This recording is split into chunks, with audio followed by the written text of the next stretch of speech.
Detroit Lions. Oh, baby, that is big time stuff.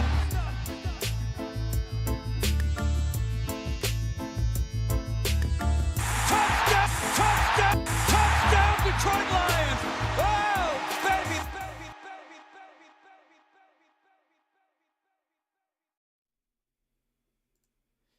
Yes. What is going on, everybody?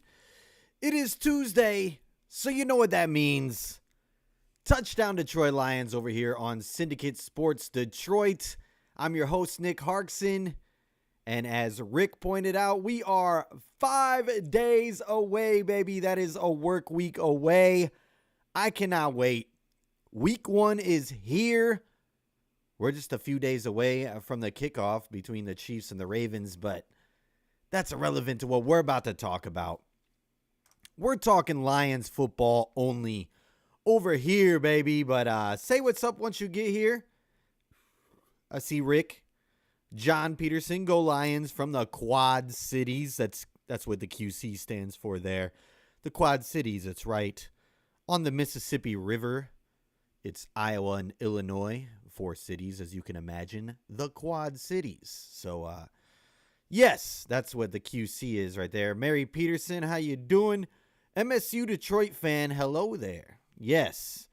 All right, we're back.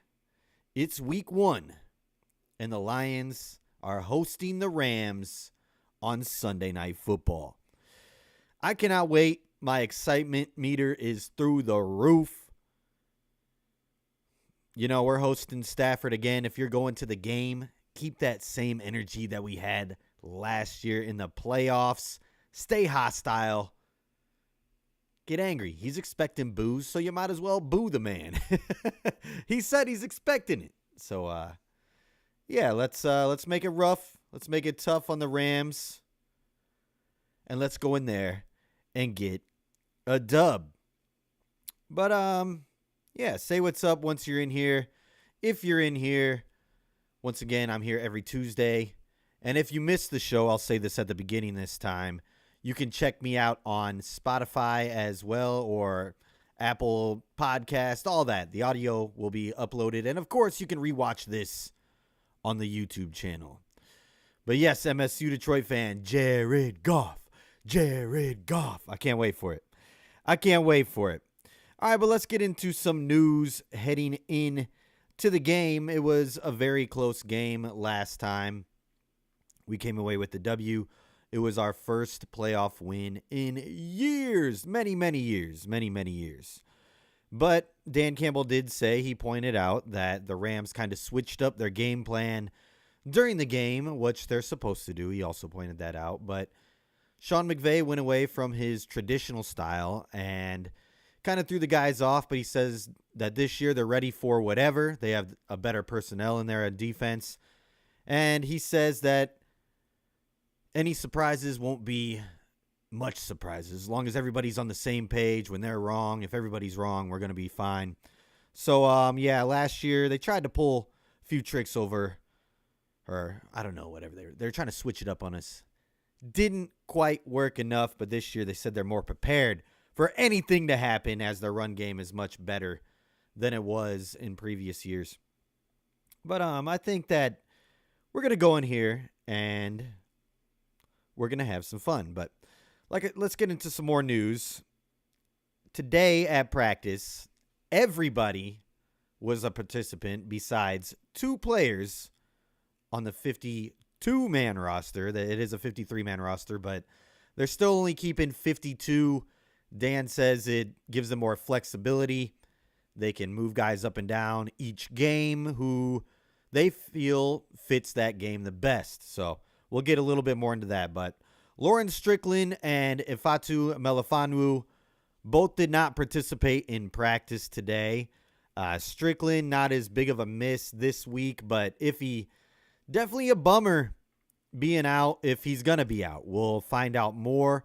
And I'll get more into injuries too, and when they're disclosed. But yeah, Ifeatu Melifonwu, if he can't be there, it kind of sucks because he was emerging last year as a top defensive back in our room. He was starting there for a while CJ Gardner-Johnson was out. Then he came back. He was so good that they had to have a rotation. He was getting after the quarterback, making sacks, making some clutch interceptions.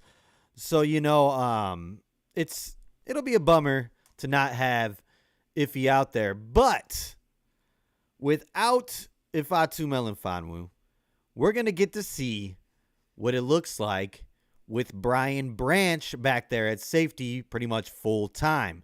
It'll be Kirby Joseph, Brian Branch. Maybe they'll rotate a little bit, but yeah, I'm excited to see this. Dan Campbell said it himself that last year he was able to get a little bit loose, get creative in that nickel corner position, which doesn't really allow a lot of creativity or a lot of freedom. But he said, imagine him at safety. He's a playmaker. He's there to make plays. He's going to see the whole field back there, and that's what he's going to do. Him and Kirby Joseph, whoo, that's going to be a tandem, baby. They're going to be laying the hits for sure.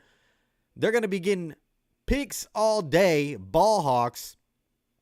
Kirby Joseph said it himself. He wants to lead the league in interceptions this year. Well, he's going to have to compete with Brian Branch because Branch is an absolute beast. He's got that killer instinct. He's just got a nose for the ball.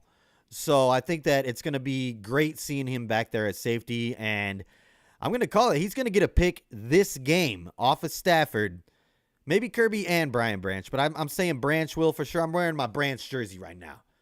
I'm wearing my Branch jersey. I blind picked this. I went into the closet and I just grabbed the one that was Branch.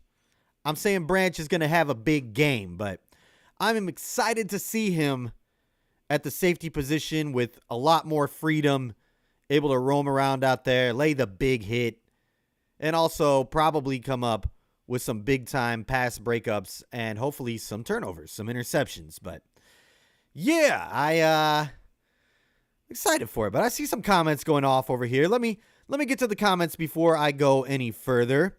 MSU Detroit fan says, expecting a big sports year in Detroit. The Lions are Super Bowl contenders. The Tigers are just a game out of the wild card.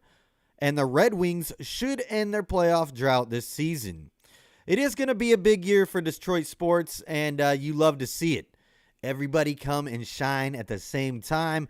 Let's do a little dynasty over here. You remember what Boston was doing? They had the Patriots just during their crazy run. The Bruins were on fire. The Red Sox were good, won a World Series or two there. So Detroit can do the same thing. It's Detroit's time. It's Detroit's time. I can feel it. But it's going to start with the Lions. It all starts with the Lions leading the way. Good point there, the MSU Detroit fan, though. Lady Lion, good to see you in here, Lady Lion 20. Hey, Nick, next Tuesday will be Victory Tuesday. I can't wait. I can't wait for the first Victory Tuesday. It has been too long. But week one's here. We're back. We're back. And I couldn't be more excited. MSU Detroit fan, get it together, Pistons. You're the odd ones out. Yeah, there's got to be an odd one out, right? Well, actually, the Celtics were pretty good for that Boston little era, too. So, get it together, Pistons. Yeah, you're right. People keep forgetting Iffy was part of the Goff Stafford trade.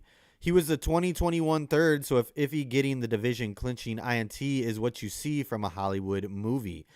It was so great. And the first few years, he really wasn't finding his footing. So to see him emerge into that safety role and really become one of the top in the league down the stretch there, it just proves Brad Holmes' genius again. And that's another thing we need to remember with these draft picks, like, who we're not seeing a lot of at the moment and have been there for a year or two, like a Broderick Martin.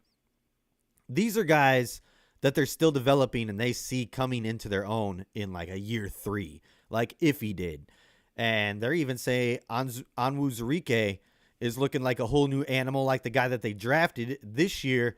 So that would be huge if he could start to show that production that he initially was brought in for. But that's what they see. Some guys are supposed to be here for immediate success, while other guys are a project like a Derek Barnes or Ifeatu Melifonwu.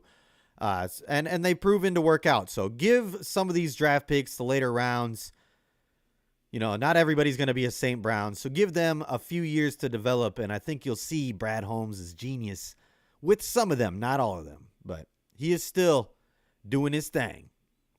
Rick, we got a few others that might have something to say about that. All right. MSU Detroit fan movie. I saw you. Yeah.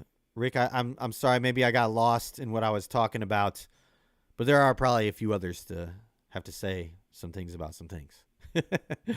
Half our roster is from the Stafford trade. Best thing he ever did for this team. Yeah, we could give him a welcome video, and it could be packing his bags and everybody that has come in from that trade. I think that would be hilarious. That'd be a little ruthless, but it would be hilarious. I don't think he would find it funny, but that I would find it comical for sure. MSU Detroit fan, yeah. If guys like Levi and Josh Paschal and Broderick Martin show this season, that will be fantastic. Big time. Big time in, this is the year. You heard what Brad Holmes said. They said, what are your expectations this year? He said a Super Bowl. I can't believe that came out of his mouth in a press conference. But it's awesome because that is what he expects. That's what we should all expect.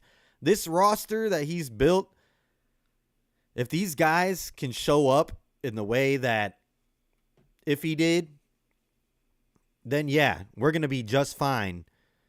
And we will make a deep run once again. I expect it anyways. But oh man, we'll be a whole nother animal if these guys can show up this year. All right, so I'm going to get back over into what I was talking about. So those two players that I named, Ife Melifonwu and Lawrence Strickland, outside of them, everybody else was a participant in practice today, including DJ Reader.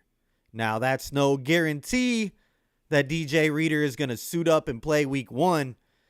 I personally would say if he's not, 95 to 100%, then sit him. Let him get ready for week 2. I think we'll be fine. And I'll get into why I think we'll be fine without Reader here in a minute. But at the same time, if he's ready to go, put him out there and let him and Aleem cook in the middle of that defensive line. Reader's a force. He draws double teams. And it would be a huge benefit to have him fully healthy or close to 100% and out there week 1. Now, we're going to find out who's where on the injury list, like if they're questionable, if they're doubtful, all that tomorrow. Tomorrow will be the day when they announce that, and that'll be after practice. So look out for that. But for now, this is what we got. But a huge reason why, if Reader's there, and even if he's not, that I think the defensive line is going to have a heyday and have Stafford running for his life is that there's a real chance, and I haven't looked much more into this after I saw the initial report, but there's a real chance that Jonah Jackson could be starting at center. Starting at center. If that's the case, I think Aleem is going to have a huge day. I think Aleem's going to have a massive day. And if Reader's there, it's going to be even bigger. Sorry for the connection. I don't understand what's happening right now. But, yeah. Anyways, if you can, as long as you can still hear me, that's all that matters. But, yeah, Jonah Jackson, we know his weaknesses. But that's going to put somebody else over there at guard who is not as strong as Jonah Jackson. I forget his name. And I don't know if they're fully prepared for that. So, definitely not for a defensive line that's going to be ramped up with a DJ Reader, with Aleem McNeil, who's going to come into his own. So, these guys have practiced against Jonah Jackson. They know his weaknesses. They know how he runs. They're going to eat. This is going to be a massive, massive advantage for us and disadvantage for them. So I can't wait to see how this turns out. Jonah Jackson, I'm sorry, but we coming for you. You decided to go to the other team. I think you were too expensive for us to keep anyways. It's time, baby. We're coming after Stafford. We coming after you. Alrighty. I'm going to close down a few things in my, oh my goodness, I just saw my face. Why is this happening? Why is the stream not working well? Everything should be working just fine. I switched all my settings. YouTube is not receiving enough video to maintain smooth streaming. All right, whatever. You guys are here. You can hear me. Hopefully it buffers up here soon, but as long as I don't freeze on those goofy faces again. But yeah, Liam's going to eat. If Reader's out there, that'll be a huge difference. But earlier I was talking about we only had 52 guys on the roster.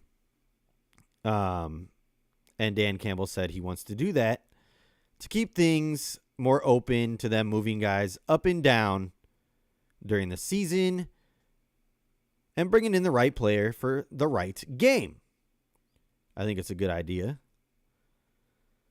But are we going to see them bring up a different receiver each game? Are we going to see them bring up a receiver this game? We went out and got some guys. Are we even going to put one of these guys out there for the first game as an X wide receiver? Or are we going to roll with the 4 that we have in Amon-Ra St. Brown, Jameson Williams, Khalif Raymond, and Isaiah Williams? I think it'd be smart to bring somebody out there, even if it's just for blocking. But what do you think we're going to do here? And let's go over these wide receivers that we have now. We have Tim Patrick, Allen Robinson, Donovan Peoples-Jones, who came back.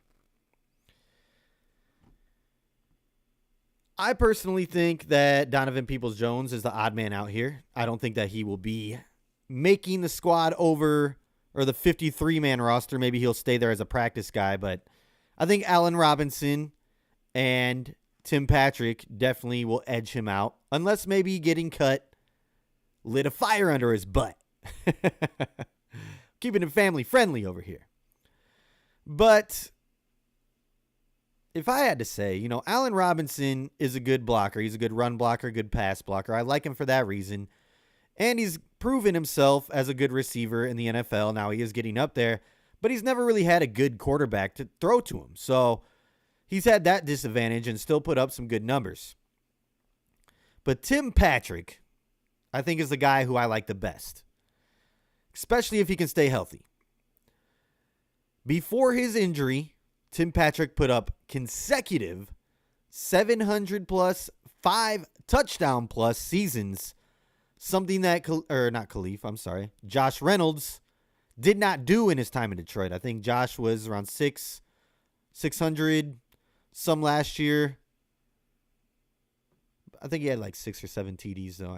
I'm blanking off the top of my head right now. He's gone, so I don't care anymore. But I think Tim Patrick can play a bigger role if him and Goff can get that chemistry together. He showed that he was back and playing well in the preseason. It didn't seem like his injuries really are holding him up. He is, kind of an older wide receiver, but we don't need the youth in wide receiver right now. Amon-Ra, J-Mo, and Isaiah Williams, all very young. We just need someone who's hungry and who's ready to come in and fill that role. Go out there, prove that they can block, but then make some timely catches when we need you. We don't need you to be the superstar, but 700 yards and 5 touchdowns, I'll take that all day with the absence of Josh Reynolds. I think that is the perfect replacement. I think everybody was talking about we need someone similar or close to, or maybe a little better, maybe slightly worse, but as long as they're close to what Josh Reynolds could do, we'll be fine. And Tim Patrick provides that, and if he can stay healthy, he could probably provide a little bit more as long as him and Goff get that connection going, which I see, they can get that start to working now. But come week 4, week 5, if we really start to get that flowing, I think we'll be fine. We'll be fine until then. Our schedule favors us. We got weapons all day.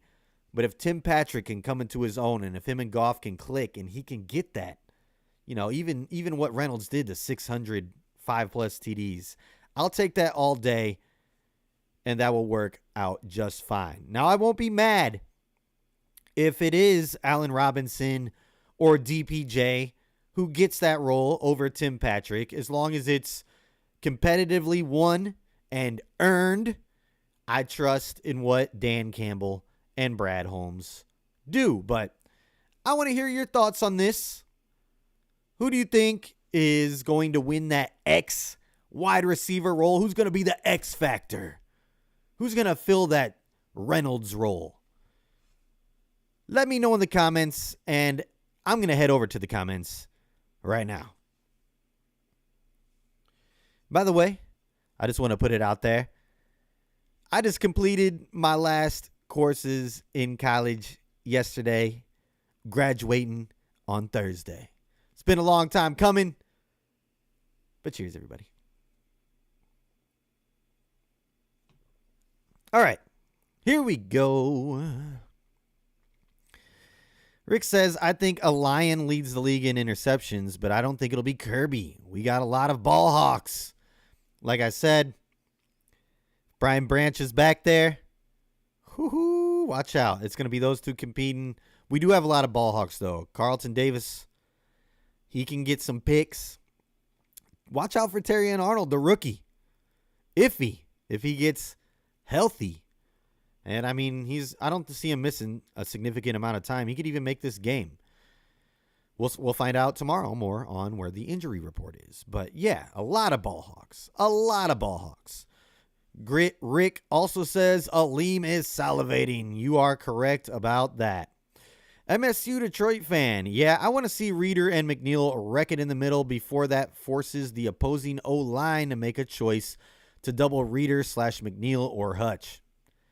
That's going to be the best part about all this. They're not going to be able to double all of them. Someone's going to get free out of having DJ Reeder and a whole healthy D-line there. So I am really excited to see that this year. I know a lot of people wanted us to go out and get a defensive end or someone to go on the other side of Hutch. And we didn't really do that. We got Marcus Davenport. Brad Holmes likes him. Seems like Dan Campbell's liking what he's doing as he's coming along. But Reeder will be a difference maker in the middle of that line. They're either going to have to choose, like you said, Aleem, Reeder, Hutch. And the other ones are going to get free. Because Aleem is a sack machine too. He's not just there to plug the hole. If you watch his highlight tape in college and even in the pros, he gets after the quarterback. And he's a fast little big guy. So, yeah, it's going to be fun to watch. It's going to be fun to watch. Rick says backups at both left tackle and right tackle. Ooh, yeah. That's going to be rough for the Rams. Can't wait. Can't wait. Casey, good to see you in here. With NFL shifting to less preseason games and starters don't play, I'd look to most teams looking rusty and low scoring with blown assignments and lots of turnovers this coming weekend. I mean, we'll see. We'll see how it goes. We have had some joint practices, so I think that helps out our starters as well. It was starter versus starter in those joint practices, so I think that does help. I don't think they'll be as rusty, but that is a good point. They didn't play any of the preseason games. I know that's a little bit more of a real feel in front of a lot of fans in your stadium. So I get what you're saying, and I could see that all around the league. Yes, that could definitely be a key factor.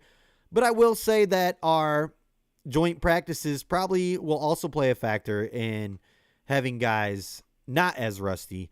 And now this year, our roster is much better.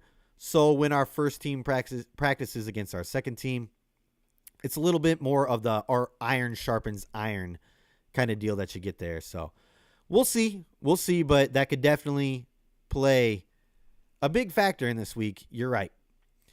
Rick says Tim Patrick is the guy as long as he stays healthy. There you go. We're agreeing. We're on the same page. Casey, don't think a practice squad wideout pulls up, but Pico with Reader likely out for week 1. I wouldn't mind that move at all. That's fine. I think week 1 we're okay without bringing up another guy.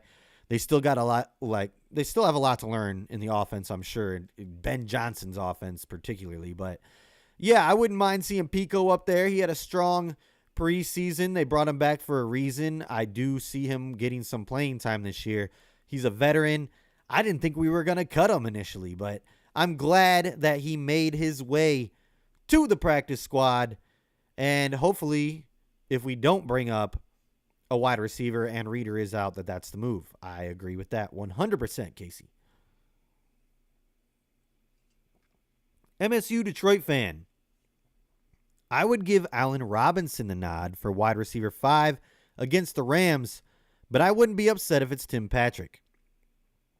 I wonder if it's going to be any of them, just like Casey said, but you're giving Allen Robinson the nod over Tim Patrick.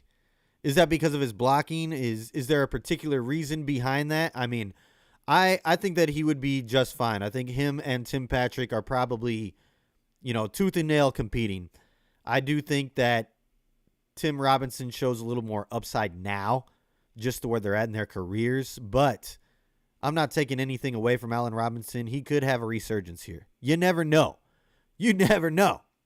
This could be the 1 year that he, you remember when Anquan Bolden came to the Lions and everybody's like, he's washed. He's not going to do anything with us. And then he was Stafford's favorite target that year. The guy had an unbelievable year with us. Maybe that can be one of these guys. And the Super Bowl run. Would be good. Would be good. MSU Detroit fan, I've said before we should have gotten St. Brown brother.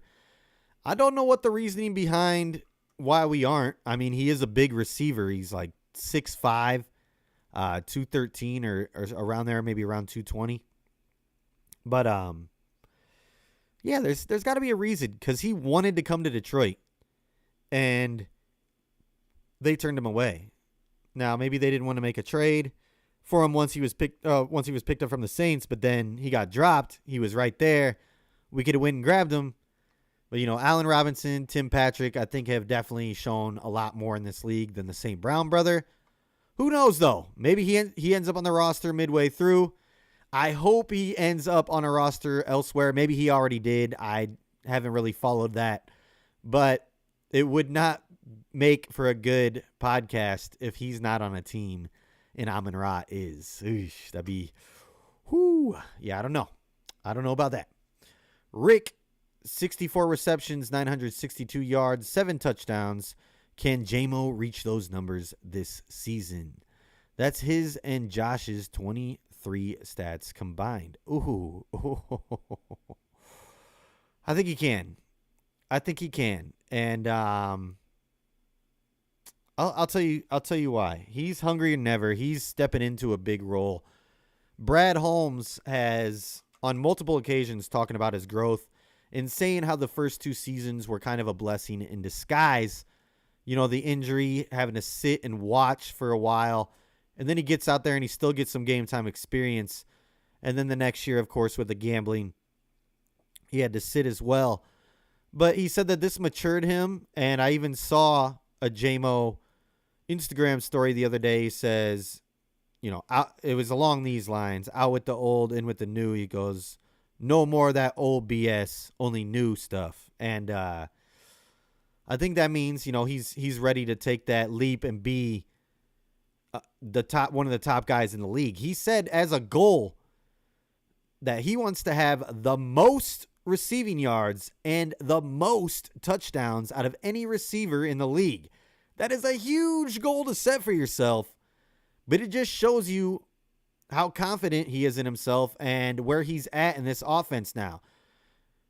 According to training camp reports and from videos, it looks like he's going to be a main player in this offense. So I definitely think that J-Mo can and will put up those numbers of him and Josh combined, if not more. He wants it. I think him and Goff are clicking now. He's way more confident than ever. He's put on a little bit of weight. Not much, but it's muscle. And he's looking faster, which is crazy. So I definitely think J-Mo can reach that. Maybe, if not that, something close. And if Tim Patrick or Allen Robinson can put up decent Josh Reynolds numbers and J-Mo can get close to that 900, then that's going to be even better. So I see it happening. I see it working out. J-Mo taking a massive leap. If you got him in your fantasy league, you probably got him late. You probably got a very good value pick that I think will work out for you in a big way this year. J-Mo, it's your time, buddy. All right, Rick. Oh, thank you, man. Thank you. Thank you for the congratulations. I appreciate it. John Peterson, where is the Lions cap space? I can look that up for you real quick. I wasn't expecting that question today, but we'll get into it. And I'll go over a few more. Well, it's right here. It's right here.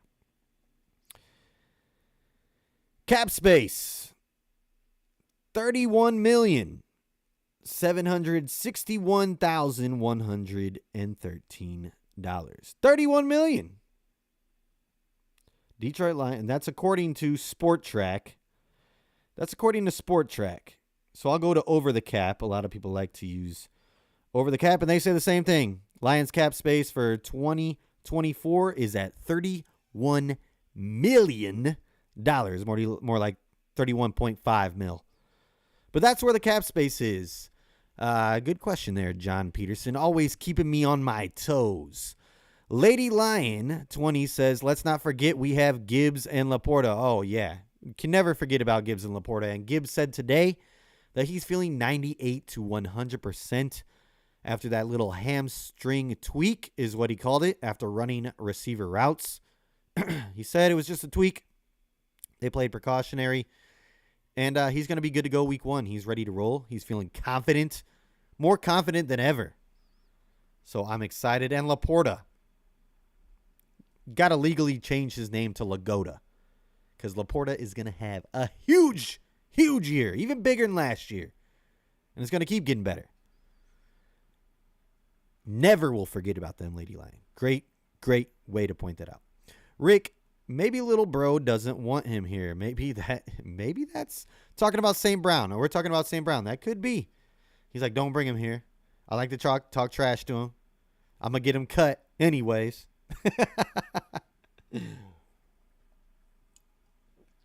Could be. You could have a point there. MSU Detroit fan, Robinson for the blocking, just because we'll most likely run more than throw, and if we do throw, we still got St. Brown and Laporta, so would like to utilize Robinson blocking ability that way.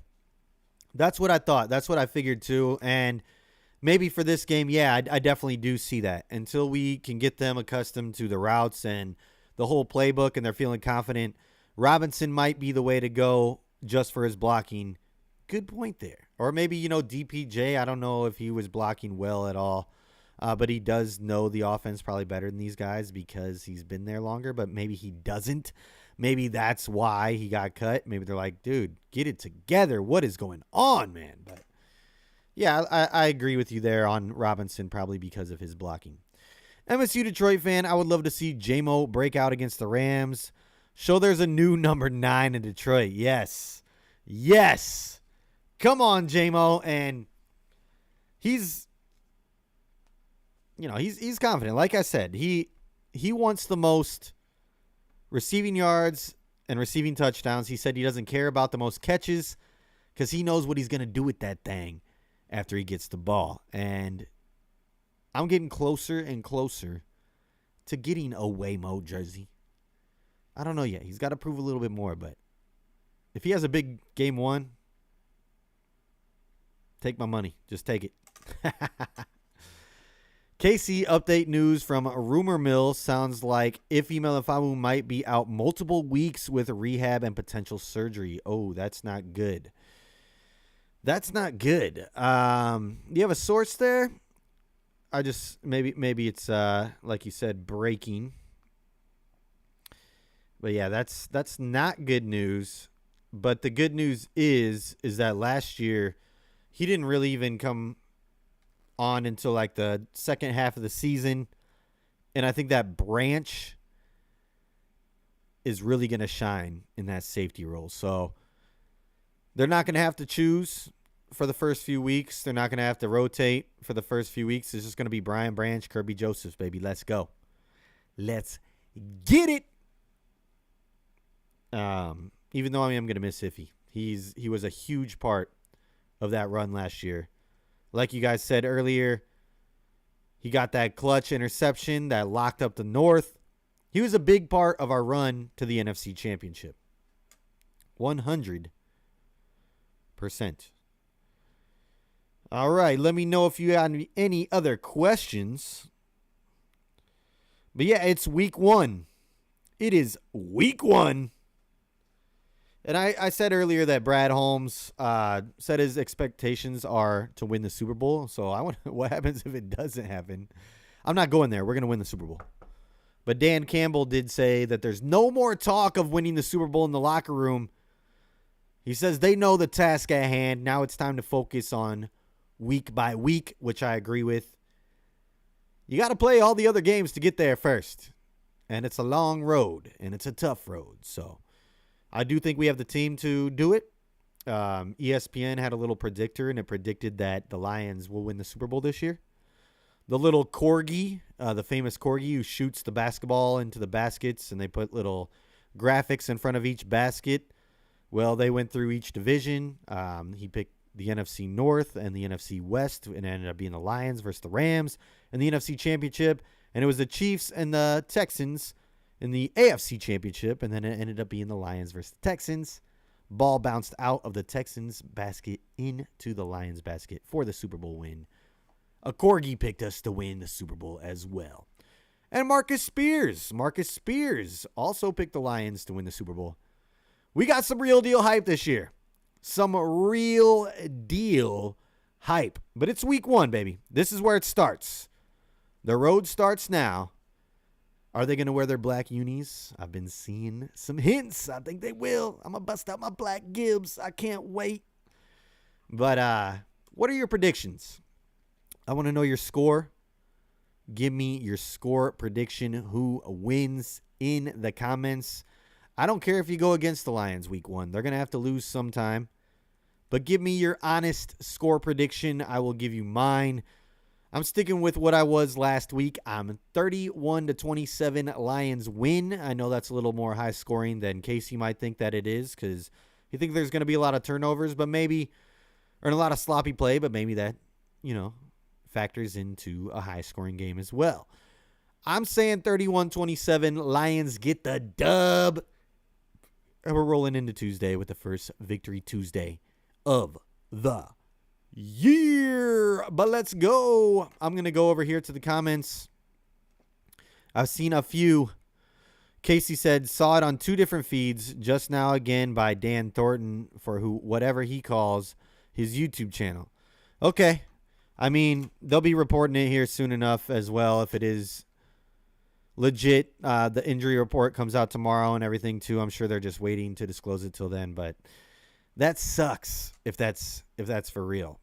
MSU Detroit fan have Vaki be on both sides of the ball, since at Utah he was listed as both safety and running back. That's true. That's true. He can play some safety. He can fill in for Iffy, and I'm sure he'd do just fine. He's on the roster. We can throw him out there. Not a bad idea. Rick, 1 week at a time, all the way to New Orleans. Yeah, I'll meet you on Bourbon Street if they make it that far. Let's go. Actually, I'll more than likely just be at the parade, but I'll be there in spirit. Maybe I'll go there. Let's see what the financials are looking like at that point. John Peterson says Lions 31, Rams 17. Love it. Casey says Lions cover the spread of 3.5 and the over of 51. Lions 29, Rams 22. I'm loving it. All right. MSU Detroit fan says his keys to the game. Their keys to the game. Let me give you my keys to the game after this too. My keys for the game for week 1 is the defense, who can make the most important play.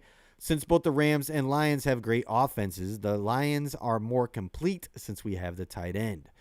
I agree that the defense will make a huge, huge factor in this game, and I think that we're going to have the advantage with the Rams O-line being banged up. I think it is going to force Stafford into a few situations to where he gets his happy feet. He's going to throw a few ill-advised passes, and we're going to close in and capitalize on them with a few picks. I do see, like I said, I called it 31-27. I think it's going to come down to the wire to where we will get a late game turnover to seal the deal, and then we run out the clock with Gibbs and Monty. I think that's the deal. I think you are right there. And the tight end, Sam Laporta, of course, will make a difference in this game. Matthew Stafford gets sacked 7 times and throws 2 picks. No score prediction, just Lions win. I love it.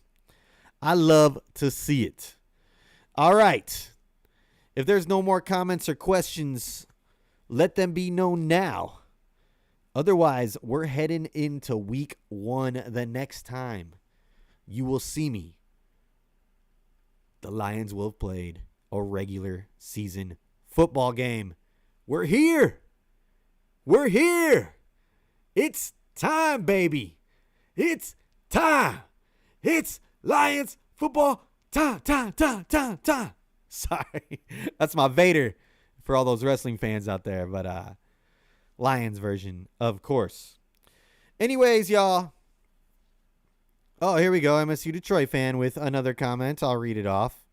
Kupp is going to be playing in this game unlike the playoff game. So if we can shut down the wide receiver core of Puka and Kupp, and Tutu Atwell, I didn't see that right there. That will be on the defense to make the play we need. Yeah, that's going to be a very difficult assignment, especially for rookies like Terrion Arnold, and if Ennis Rakestraw gets some time, which I expect him to get out there, it's going to be tough for him. But we do have veterans in, Amik Robertson, Carlton Davis Jr. Our safety core is good. I expect our linebacking core to step it up even further again. I think Jack Campbell will make a big difference this year. He's a big, big body. He doesn't necessarily always need to be at the right place for pass coverage. He's just got to put his arms up, and he's going to swat that ball down. He's just a large linebacker back there. And Anzalone, again, he really came into his own last year, and I expect him to be even in more command of that defense now. So, and Barnes as well. I think we're much more improved than we were last year. They had a good wide receiving core last year, but like you said, they didn't have Kupp. It's going to be a little bit different for sure, but I think we can handle the assignment. I still think it's a close game. And like you said, it's going to come down to a turnover at the end of the game to seal this deal. Casey said section 123, row 28, corner of the end zone. I'm the tall, bald guy with handlebar mustache. You going to be there? Hell yeah, man. That's what I'm talking about. I'll be looking for you. I'm not going to be at this game. Looking to be there next week or week 2. But, that would be amazing if I saw you. I'll take a picture. We'll post it on the stream next week. Come back next Tuesday. But that's awesome. Wreck Havoc, Get Loud. They're already posting what the record was last year for the decibel mark, so they want us to break it. They want the fans to break it. Get in there and get loud, Casey. It's time. It's week 1. This is what we all been waiting for. MSU Detroit fan, Davis on Kupp, Robinson on Nakua, and Arnold on Tutu. What do you think for cornerback versus wide receiver? I like that. It's going to be a big-time challenge for, Arnold on Tutu would be better. He's still going to be running. It's going to be tough. Tutu is quick. He's fast. Started to show, better reps last year than in the previous years. And, Davis on Kupp. I agree with that. Robinson on Nakua. Yeah, definitely put the vets on Kupp and Nakua all day. Let Terrion ease in. Even though that might be a slot spot, I think he can handle it. But they do have a Meek kind of playing that nickel. So we'll see how they do it. I think we might see Terrion on Kupp or Nakua at times, which will be very difficult for a rookie's first game. Still, we drafted him in the first round for a reason. It's time to step up to the plate, rookie. He knows the pressure that he's got on him. He knows what the team's expecting. He's posted about it, but he said he was built for this. He's made for this. And I believe him. I believe him. So, yes, we probably will see a few busted routes, or not routes, coverage, blown coverages, but these are great receivers we're going up against with a quarterback they've been working with who we know can sling the ball at times. But as long as we're in Stafford's face, I think that's going to be a huge difference in this game because we've seen it firsthand when he's been our quarterback for the Lions. He gets happy feet, and he just lets it go sometimes. He's a gamer. He wants to make plays happen. And week 1, nothing on the line really yet besides beating your old team. He's going to let them loose. He's going to let some ill-advised throws go. We just got to capitalize on it, and I think we will. I'm calling it Brian Branch. Who else said that? Rick also said Brian Branch with a pick. Stafford throwing a few this week. That's going to be the key to this victory. MSU Detroit fan, Branch and Joseph will be behind them, so I hope they can give the corners better help. I think they will. They've really been giving Branch a ton of reps at safety. That's where they want him this year. That's where he played all over the place in college, but he was a safety a lot of the times in college. He's ready for it. Him seeing the whole field, he's going to be a center fielder out there. And I think Kirby's going to be much better this year than even he has been the last few years. He did get a lot of picks the last few years. He made some big plays, but he did blow a few assignments here and there. I don't see that happening as much this year. I think he's ready. I think they're all ready. They're all motivated much more to make a big-time run. They're more focused. I know they all put a lot more work in the offseason. I think we're going to be good to go. I think we're going to be good to go. Close game, but we're going to pull away with the dub. Alrighty, y'all.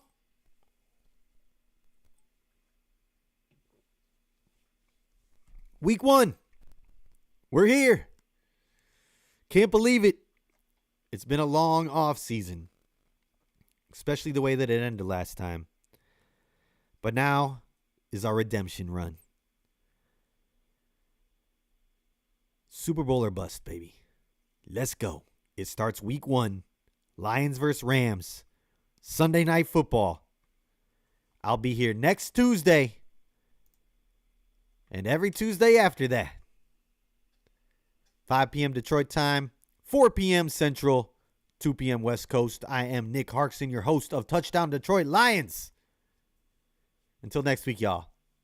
Peace.